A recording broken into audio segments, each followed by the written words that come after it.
अन्नदाता। पग पग पर है संग तुम्हारे अन्नदाता। लहू किसानों का बन के पसीना सींचता है धरती का सीना। मेहनत का तेरी हक दिलवाने, नई तकनीक नई खोज बताने। पशुधन को गुणवान बनाना, पौध सुरक्षा को सिखलाना, खेती के सब गुर समझाने, भारत का सरताज बनाने। हाथों पहरी है संग तुम्हारे अन्नदाता अन्नदाता। नमस्कार, मैं हूं रचा शर्मा। आप सभी दर्शकों का अन्नदाता कार्यक्रम में स्वागत करती हूं। किसान का जीवन बहुत मुश्किल होता है। वो अपने खेतों में लंबे समय तक काम करता है, उसका ध्यान सदैव फसल में ही लगा रहता है। वो अपनी कड़ी मेहनत की ताकत पर अपना जीवन व्यतीत करते हैं। ऐसे ही किसानों की प्रगति के लिए हम खेती बाड़ी से जुड़ी कुछ महत्वपूर्ण जानकारियां आप तक लाते हैं। हर रोज सुबह आपके सामने हाजिर होते हैं। तो चलिए कार्यक्रम शुरू करते हैं और सबसे पहले देखते हैं क्या है आज के अन्नदाता में। फसलों की अच्छी क्वालिटी और बाजार भाव के लिए लीची का तुड़ाई प्रबंधन। मछली तालाब का निर्माण करते समय ध्यान देने योग्य जरूरी पहलू।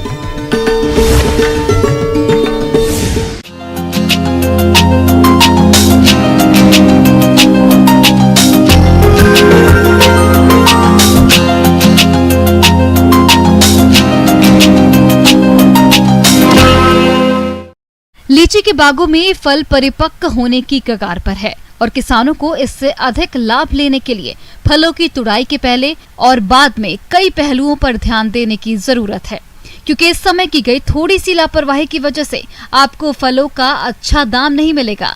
तो कौन कौन से हैं वे पहलू जिन्हें अपनाकर आप लीची के फलों से अच्छा मुनाफा कमा सकते हैं, जानते हैं कृषि विज्ञान केंद्र जाले दरभंगा के कृषि वैज्ञानिक डॉक्टर दिव्यांशु शेखर से।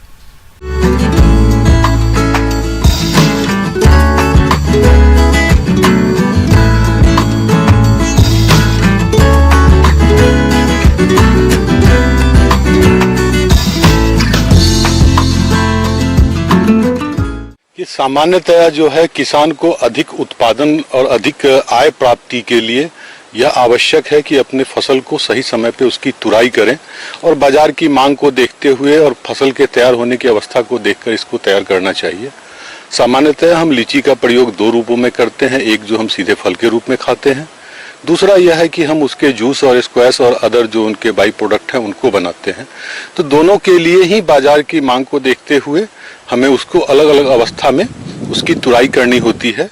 और यदि बात करें फलों की तुड़ाई की, तो फलों की तुड़ाई के 15 दिन पूर्व कीटनाशी दवाओं का छिड़काव बंद कर दें। इस बात का ध्यान रखें कि लीची के फलों में तुड़ाई के बाद मिठास की वृद्धि नहीं होती है, अतः इसकी सही परिपक्वता की पहचान करके फलों के पूर्णतः परिपक्व हो जाने के बाद ही तुड़ाई करें। परिपक्वता का निर्धारण फलों के रंग के साथ साथ किस्म विशेष की मिठास के आधार पर किया जा सकता है। कुछ फलों को चखकर देख लें, लाली लिए हुए फल स्वाद में मीठे हुए हैं या नहीं। जहाँ तक फल के परिपक्व होने की पहचान है, तो एक तो जब हमारा पूरा का पूरा जो फल है वो लालिमा ले लेता है, तब हम उसकी तराई के लिए उसको तैयार समझते हैं। दूसरा है कि जब हम अगर फल के ऊपर में हाथ चलाएंगे तो जो उसमें कांटा नुमा अंश होता है वह जब समतल हो जाता है, तब हम उसको मानते हैं कि वह तैयार हो चुका है। जहाँ तक है विभिन्न प्रभेदों के अनुसार उनकी परिपक्वता अवधि अलग अलग होती है। अगर हम चाइना की बात करें, अगर हम जो हमारी पहचान है शाही लीची, इन दोनों के परिपक्वता में 10 से 15 दिनों का अंतर होता है। तो इसकी तुड़ाई हम बिल्कुल ही सुबह के टाइम में या शाम के समय में सूर्यास्त के बाद करते हैं, जिससे कि सूर्य की सीधी प्रकाश तुड़ाई के बाद फल पे न पड़े, जिससे इसको अधिक समय तक भंडारित रखा जा सके। लेकिन इसकी नमी को बनाए रखना और इसके जब तुड़ाई के बाद इसके तापमान को बनाए रखना आवश्यक होता है। फलों की तुड़ाई सुबह जल्दी करें। तोड़े गए फलों को जमीन पर कदापि न रखें। प्लास्टिक या पॉलिथीन की साफ चादर बिछाकर फलों को एकत्रित करें। ग्राइंडिंग के दौरान आकार के अनुसार फलों को छांटकर अलग अलग वर्गों में बांट लें। आमतौर पर 20 ग्राम वजन से कम और फटे व दागदार फलों को छांटकर अलग कर देते हैं। आकार में 25 ग्राम या उससे बड़े फलों को अलग एकत्रित कर अलग श्रेणी बनाएं। वर्गीकृत फल बाजार में अधिक शीघ्रता से बिकते हैं तथा उसकी कीमत भी अच्छी मिलती है। तो अभी अगर हम देखते हैं कि जो अन्य शहरों में अगर हम बिहार से अन्य प्रदेशों में भेज रहे हैं तो उसके लिए हमारी फसलों की तुराई शुरू हो चुकी है, क्योंकि यहाँ से ट्रांसपोर्ट होने में 5-7 दिन 10 दिन का समय लगता है। ऐसे में पूर्ण परिपक्वता से थोड़ा पहले ही हम उसकी तुराई कर लेते हैं और प्रॉपर उसकी हम पैकेजिंग और ग्रेडिंग करते हैं। जहां तक इसके भंडारण की बात करें तो जैसे ही हम तुराई करते हैं तो सबसे आवश्यक हो जाता है कि हम उसकी ग्रेडिंग करें, अर्थात ग्रेडिंग के मतलब में जो भी क्षतिग्रस्त फल हमारे हैं, चाहे वो उसमें क्रैकिंग आ गया है या कोई फल छोटे आकार का है, उनको हम अलग कर देते हैं। और सामान्यतः जो हम उसकी तुराई करते हैं तो गुच्छे में तुराई करते हैं, जिससे कि उसको अधिक से अधिक समय तक रखा जा सके। सामान्यतः लीची को 10 से 15 दिनों तक भंडारित रखा जाता है। और जब हम इसकी तुराई करते हैं तो पहले लीची के पौधों को चाहे हम उसको टोकरी में या कूट के डब्बे में या लकड़ी के बॉक्सेज में जिस तरह हम पैक करते हैं, उसमें चारों ओर से लीची के पत्तों को डाल देते हैं, जिससे कि इसकी नमी जो है वह बहुत इंपॉर्टेंट होता है कि 80 से 90% तक नमी इसकी बनी रहे जब तक हम इसका इस्तेमाल न कर ले। ग्रेडिंग के बाद फलों को छिद्र युक्त कैरेट में रखकर सल्फराइड ऑक्साइड गैस से ध्रुमित करते हैं। इसके लिए फलों को एक प्रकोष्ठ में रखकर 500 से 600 ग्राम सल्फर यानी गंधक का चूर्ण प्रति टन फल के लिए जलाया जाता है। इस गैस से युक्त प्रकोष्ठ में 30 से 40 मिनट तक रखा जाता है। ध्रुमित करने के बाद फलों को 1 से 2 किलो के डब्बों में पैक किया जाता है। पैकिंग के दौरान किस्म का नाम, ग्रेड एवं पैकिंग की तिथि का उल्लेख करना आवश्यक होता है, ताकि खरीदार को फलों की गुणवत्ता का पता चल सके। परिवहन में सहूलियत के लिए छोटे छोटे डब्बों को एक जगह पर रखकर प्लास्टिक की पतली पेटियों में बांधकर 800 से 1000 किलो तक बड़े पैकिंग बना लेते हैं। पैकिंग स्थान गृह का तापमान 8 से 10 डिग्री सेंटीग्रेड रखा जाता है। फलों को 4 से 5 घंटों तक तापक्रम पर रखने के बाद ही डिब्बों में भरा जाता है। डिब्बों में भरने के बाद भी करीब 1 से 2 घंटे तक यही तापक्रम रखते हैं। इसे प्री कूलिंग भी कहा जाता है। इसके बाद फलों को विक्रय के लिए अपने बाजार में जिला मंडी, दूसरे प्रदेशों एवं विदेशों में भेजा जाता है। इसके भंडारण के लिए जो विभिन्न हमारे पास उपक्रम उपलब्ध हैं, उनका चयन करना चाहिए। जहां तक सप्लाई में भी अगर हम कूल चेन के सिस्टम के थ्रू अगर हम इसको भंडारित करके अगर इसको बाहर भेज पाते हैं तो हमें अच्छा आय प्राप्त होता है। जहां तक अगर हम इसकी उत्पादकता की बात करें तो अगर हमारा 10 साल के आसपास का लीची का अगर पौधा है तो एक बाग से हमें लगभग 1 क्विंटल के आसपास में हमें इसके उत्पादन प्राप्त हो जाता है। तो मूलतः हमें तोड़ने के लिए किसानों को यह ध्यान रखना चाहिए कि हमारा फल पूरी तरह पक के तैयार है। दूसरा है उसमें रस पर्याप्त आ गया है, उसमें मिठास आ गया है, यानी रंग, मिठास और आकार, इन तीनों को ध्यान में रख करके ही हमें फलों की तुराई करनी है। तुराई के बाद इसकी ग्रेडिंग सबसे ज्यादा अच्छे बाजार मूल्य के लिए आवश्यक होता है, तो हमें इसका ग्रेडिंग करना है और भंडारित करना है। ब्रेक के बाद आप सभी दर्शकों का अन्नदाता में स्वागत है। चलिए अब रुक करते हैं अगली कड़ी की ओर।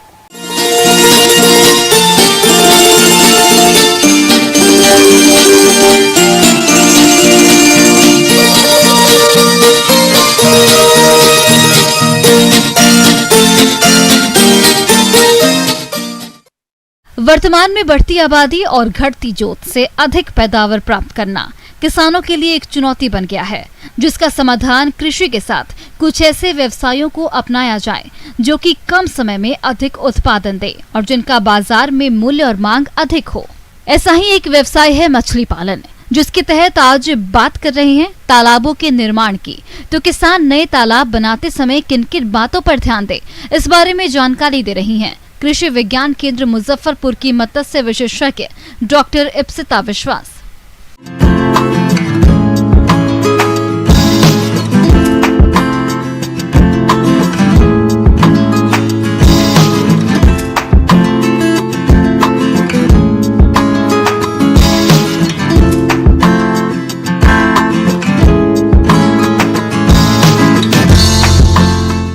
आज आज आप लोगों को हम बताएंगे, अगर आप लोग मत्स्य पालन करने में इच्छुक हैं और अगर आप नए तालाब खनवाना चाहते हैं तो आपको कुछ ध्यान में रखना चाहिए।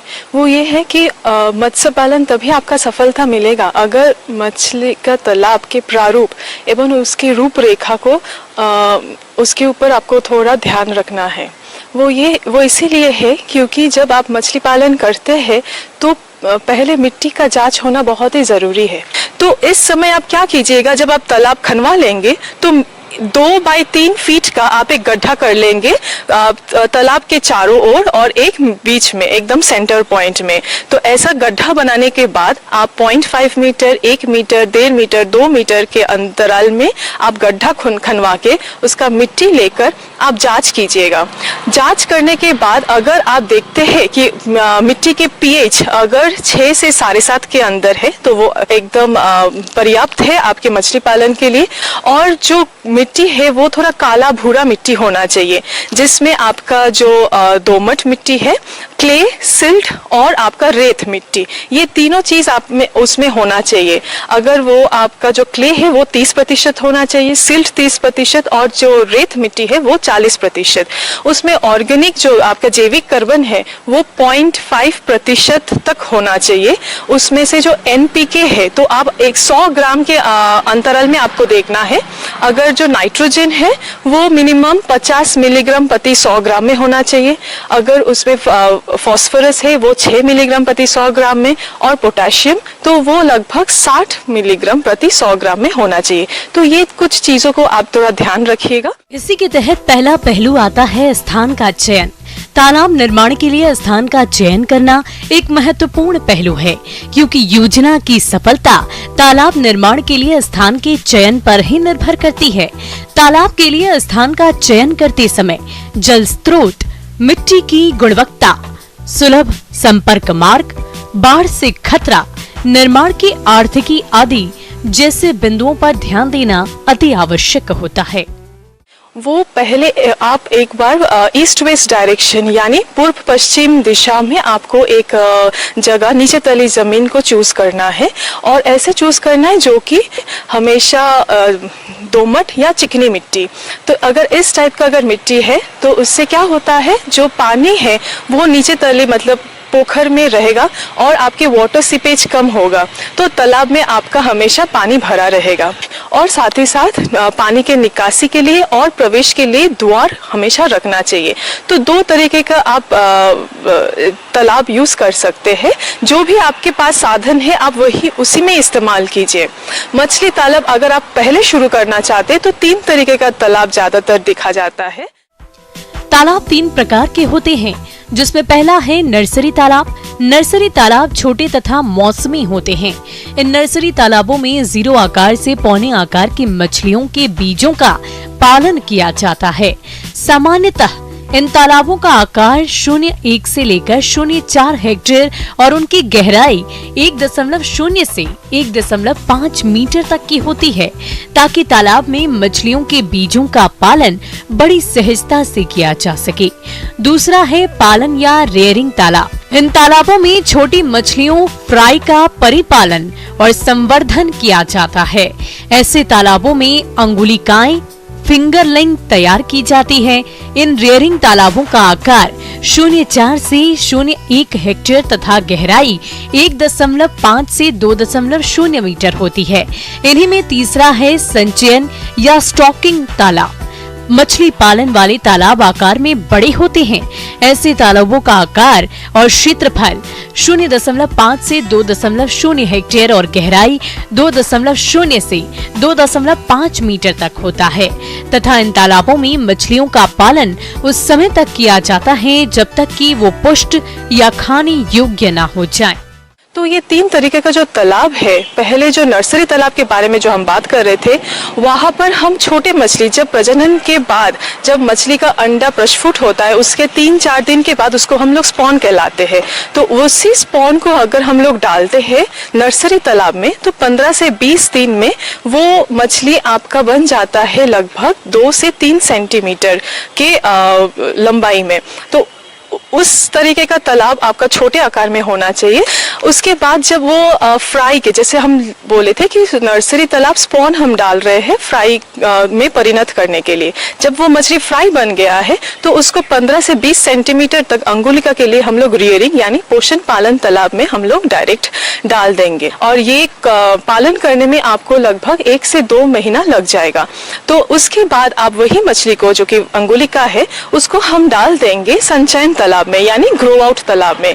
इस तालाब सबसे ज्यादा बड़ा साइज का होना चाहिए और ये नर्सरी और रियरिंग से ज्यादा होना चाहिए। तो ये हो गया आपका 3 तरीके का तालाब। ये ध्यान रखिए कि जब आप तालाब खनवा रहे हैं तो उसका बांध और उसके जो स्लोपिंग है वो टिकाऊ हो, क्योंकि ज्यादातर नीचे तले जमीन में हम लोग मछली पालन करते हैं और बाढ़ के लिए या फिर पानी का जो वेट है वो कभी कभी क्या करता है, नीचे जो मिट्टी को धसा देता है। तो सॉइल इरोशन होने का एक बहुत ज्यादा चांसेस है और आपके अगर बांध टूट गया तो मछली पालन करने में दिक्कत होता है, क्योंकि आपका जो डेप्थ है, मतलब गहराई है, वो धीरे धीरे घट जाता है और पानी में बहुत ज्यादा घुलित मतलब मिट्टी आ जाता है, जिससे मछलियों में तकलीफ होता है।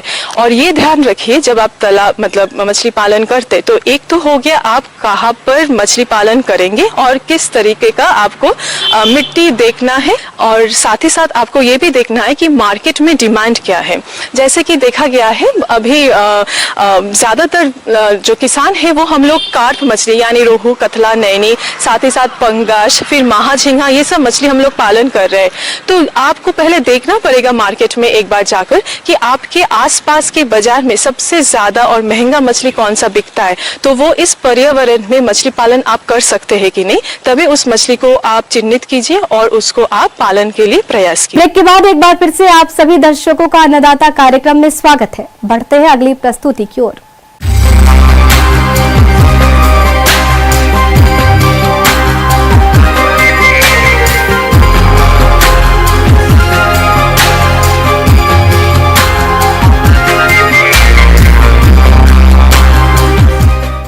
आज जिस तरह से जमीन का उपयोग खेती के लिए हो रहा है और उसमें भी रसायनों का प्रयोग बढ़ रहा है, ऐसी दशा में मिट्टी की उपज क्षमता धीरे धीरे कम होती जा रही है। अगर किसान इस मौसम में हरी खादों को उगाकर खेत में मिला दें तो खेत की मिट्टी में काफी सुधार संभव है। तो इसके लिए किसान किन किन फसलों की खेती करें, इस बारे में बता रहे हैं जिला मधुबनी के agriculture coordinator doctor S.A. Rabbani.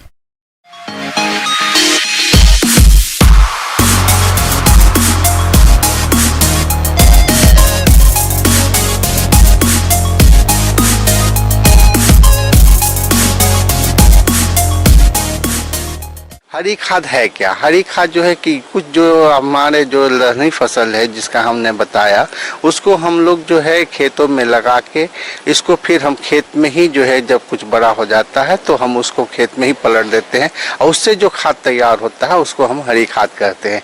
किसान भाई हरी खाद के लिए हम लोग कुछ प्रमुख जो है दलहनी फसल जो है उसको ही उपयोग करते हैं। उसमें खास करके जो है आपको सनई, ढैंचा, ग्वार, लुबिया और कुछ जो है हम लोग जो है मूंग और उड़द का भी उपयोग करते हैं। हरी खाद के लिए ढैंचा, सनई और मूंग की बुवाई खेत की उपलब्धता के आधार पर अप्रैल से जून तक कर सकते हैं, जिसमें 45 से 55 दिन बाद मानसून आने पर इसकी आसानी से पलटाई की जा सके। हरी खाद के लिए इसकी खेती प्रदेश के लगभग सभी क्षेत्रों में की जा सकती है। इसमें मुख्य रूप से जो हम बात करते हैं कि जो सनई का जो बात किया, तो सनई उस जगह लगाया जाता है जहाँ पर वर्षा जो है अधिक होती है, जहाँ पानी का अभाव नहीं होता है, तो वहाँ पर हम सनई का उपयोग करते हैं हरी खाद के रूप में।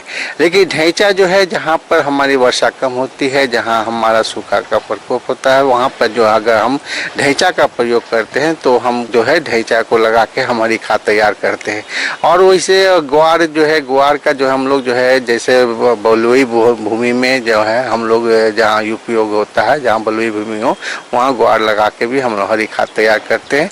लोबिया के लिए अक्सर देखा गया है कि जहाँ का खेत में जल निकास की उचित व्यवस्था होती है वहाँ आप लोबिया लगाएं। खेत की एक बार मिट्टी पलटने वाले हल से जुताई करके 2 बार कल्टीवेटर से जुताई की आवश्यकता पड़ती है। जहां तक इसकी प्रजातियों की बात आती है तो इसके लिए हिसार ढैंचा 1, हिसार ढैंचा 2, पंत ढैंचा 1 और पंत ढैंचा 2।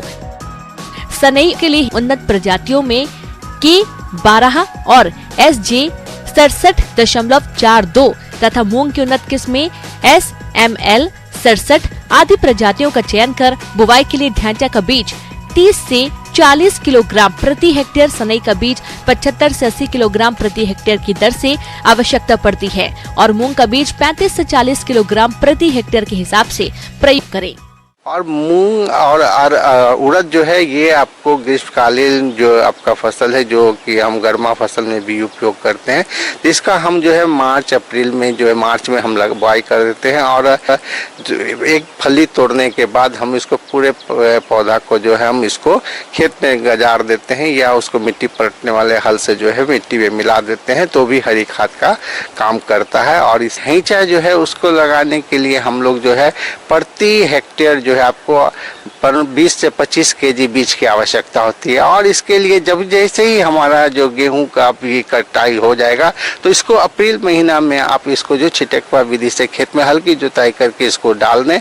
और इसमें अगर अक्सर जो है जहां पौधा थोड़ा सा बड़ा होता है तो इसमें कोई भी संस्क्रिया की आवश्यकता नहीं होती है और ये जो है आप 40 से 50 दिन के अंदर का जो ढैंचा का जो पौधा होता है इसको ही हम खेत में जो है पलट देते हैं। तो इसमें काफ़ी मात्रा में 1 हेक्टेयर अगर आप ढैंचा लगाते हैं तो इसमें कम से कम 25 से 30 टन जो है आपको जो हरी खाद मिलता है। और उस हरी खाद से जो हमारा जो है जो रासायनिक उर्वरक जिसको हम लोग नाइट्रोजन, फास्फोरस और पोटास कहते हैं तो वो भी हमको प्राप्त होता है। उसके साथ साथ और भी जो माइक्रो न्यूट्रिएंट्स है, सूक्ष्म पोषक तत्व जो है इसमें विद्वान रहता है जो हमको मिट्टी में मिलता है। जहाँ तक पलटाई की बात आती है तो किसान भाइयों, जैसे ही आपके धान की रुपाई का समय आता है उससे लगभग 1 सप्ताह पहले आप पलटाई कर सकते हैं। पलटाई करते समय आपको थोड़ा सा यह ध्यान रखना होगा कि आप हैरो या रोटावेटर से पलटाई करें, जिससे कि पूरी तरह से फसल की जो पत्तियां व टहनियां हैं वह कटकर खेत में मिल जाए। इससे 86 से लगभग 106 किलोग्राम प्रति हेक्टेयर नत्रजन की प्राप्ति होती है, जिससे किसान भाई यूरिया की बचत तो कर ही सकते हैं। इसके साथ ही फसल के हरे भाग से 200 से 250 क्विंटल प्रति हेक्टेयर जीवांश पदार्थ भी प्राप्त होता है। अब ढैंचा हरी खाद से फायदा क्या है? देखिए किसान भाई, हरी खाद जो है आज के युग में जो है, पहले तो वो हमारे किसान भाई पूर्वज में भी इसको बहुत तहत रूप से लगाते थे, बीच में इसकी प्रचलन कम हो गई थी। लेकिन सरकार, बिहार सरकार की तरफ से जो है हरी खाद योजना, जो हरी चादर योजना के तहत जो हम लोग ने सब्सिडी पे भी मूंग ढैंचा का और दिया गया था और इससे काफ़ी लोग जो है फिर लगाने शुरू कर दिए। तीसरा फायदा क्या है कि जब आप जो है जिस खेत में आप हरी खाद के रूप में उपयोग करते हैं ढैंचा को, तो उस खेत में जो है खरपतवार की समस्या और रोग और व्याधि की समस्या का बहुत हद तक जो है निदान हो जाता है। उसमें कोई भी किसी प्रकार की खरपतवार जो आगामी नहीं उग पाता, क्योंकि वो सब सप्रेस्ड हो जाता है और वो उसमें खत्म हो जाता है। और उसमें जो है आपको जो है कीट और व्याधि का भी प्रकोप उस खेत में बहुत कम होता है। चौथा फायदा है कि जो खेत हमारा जो जितने भी हमने असंतुलित रसायन का प्रयोग किया है, जैसे यूरिया, DAP, पोटास और अन्य भी रसायन का जो प्रयोग, उसका दुष्प्रभाव हमारे भूमि में पड़ता है, जिससे या तो हमारे भूमि अम्लीय हो जाती है या क्षारीय हो जाती है। तो ऐसे स्थिति में भी जो हम अगर हमारी खाद ढैंचा को जो हम अगर लगाते हैं तो ये भूमि अम्लीय है तो उसको आप न्यूट्रल बना देता है, जो क्षारीय उसको भी अपने जिसका pH मान को जो है ये न्यूट्रल कर देता है, 6.5 तक ये ला देता है या जैसा लाभ बना देता है, जिसमें आप जो भूमि में आप आसानी से कोई भी फसल जो है इसको आप उगा सकते हैं। तो ये एक इसका बहुत बड़ा बेनिफिट है।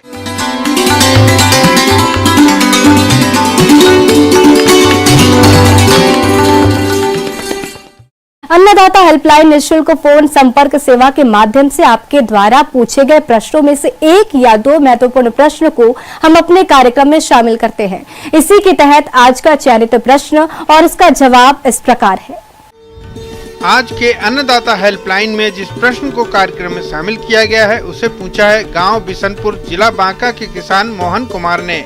आप ओल की उन्नत किस्में और बुवाई तकनीक पर जानकारी चाहते हैं, तो मोहन कुमार जी आपकी जानकारी के लिए प्रस्तुत है कार्यक्रम का यह अंश।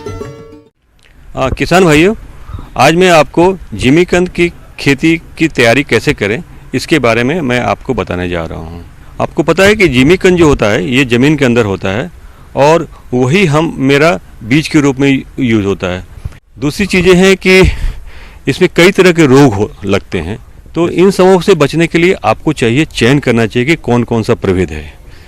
मेरी जानकारी के अनुसार जो इसके उन्नत प्रभेद हैं जैसे गजेंद्र है, M15 है, कोयम्बटूर, इस तरह की कई ऐसी वेराइटीज़ हैं। राजेंद्र ओल भी हैं जो बिहार में काफ़ी प्रचलित हैं। ये सारे ओल की वेराइटी अगर आप लगाते हैं तो इससे आपको कम से कम पैदावार जो होगा 70 से 80 टन प्रति हेक्टेयर आप पैदावार कर सकते हैं। बीज लगाने से पहले सबसे पहले हम उसका बीजोपचार करते हैं। बीजोपचार में कई ऐसे फंजीसाइड्स हैं जैसे इमिसान है, बेबिस्टिन है, उसकी उचित मात्रा का प्रयोग करके हम पहले बीज उपचार कर लें, उसके बाद ही खेत में लगाएं। अगर ये जिमीकंद बड़ा है तो कम से कम उसको 250 से 500 ग्राम के साइज में उसको काट करके हम उसको बीज के रूप में उपचार कर सकते हैं।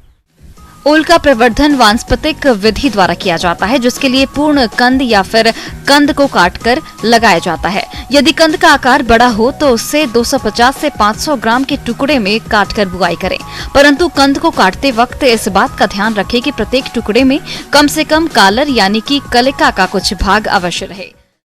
किसान भाइयों, अन्नदाता आपकी सेवा के लिए संकल्परत है। कृषि संबंधित समस्या और सुझावों के लिए आप हमें इस पते पर संपर्क भी कर सकते हैं। प्रोड्यूसर अन्नदाता, news 18 Bihar Jharkhand, Ramoji film city, Hyderabad 501512। साथ ही आप हमें ईमेल भी कर सकते हैं। हमारा ईमेल है p18annadatabihar@nw18.com। इसके अतिरिक्त आप हमें निशुल्क हेल्पलाइन नंबर 180088921663 पर सोमवार से शनिवार सुबह 10 से शाम 4 बजे के बीच संपर्क कर सकते हैं। किसान भाइयों, अब समय हो रहा है आपसे विदा लेने का, तो हमारी अन्नदाता टीम को दीजिए इजाजत। कल फिर आपसे होगी मुलाकात कृषि संबंधित कुछ और महत्वपूर्ण जानकारियों के साथ। नमस्कार।